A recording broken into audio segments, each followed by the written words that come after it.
Welcome to channel of Snehata Srivastav, XSG Loksabha. In continuation of my previous video, I would tell you in this video about the further development in the case after the case of Jharkhand Mukti Morcha was filed in the special judge court in New Delhi.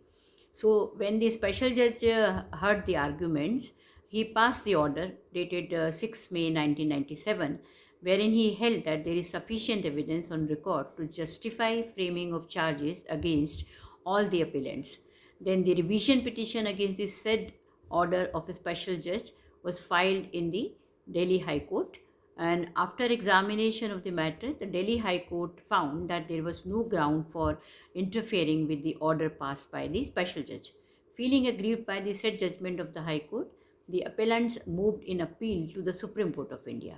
The appeals were heard by a bench of 3 judges of the Supreme Court, and after hearing the arguments of the counsel for the appellants, the bench on 18th November 1997 said that among other questions, a substantial question of law as to the interpretation of Article 105 of the Constitution of India is raised in these petitions, and these petitions are therefore required to be heard and disposed of by a constitution bench. And in pursuance of the said order, the matter was placed before the 5-judge constitution bench of the Supreme Court.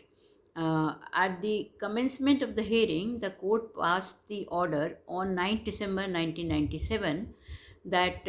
by order dated 18th November 1997, these matters have been referred to this court for the reason that among the questions, a substantial question of law as to the interpretation of Article 105 of the Constitution of India is raised in these petitions,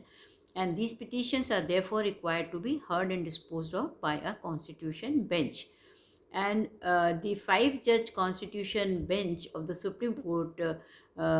delivered their judgment in the matter on 19th April 1998. And the 2 basic questions formulated by the court for its consideration were,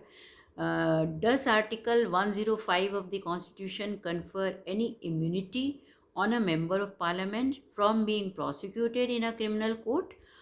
for an offence involving offer or acceptance of bribe? And second, is a member of parliament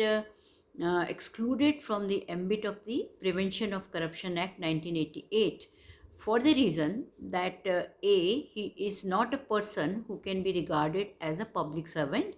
as defined under section 2C of the said act, and B, he is not a person comprehended in clauses A, B, C of subsection 1 of section 19 of the said act,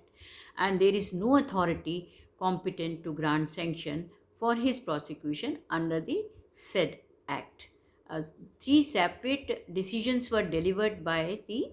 5-judge bench, and I will tell you in the next video what all they had deliberated in their decision. Thank you.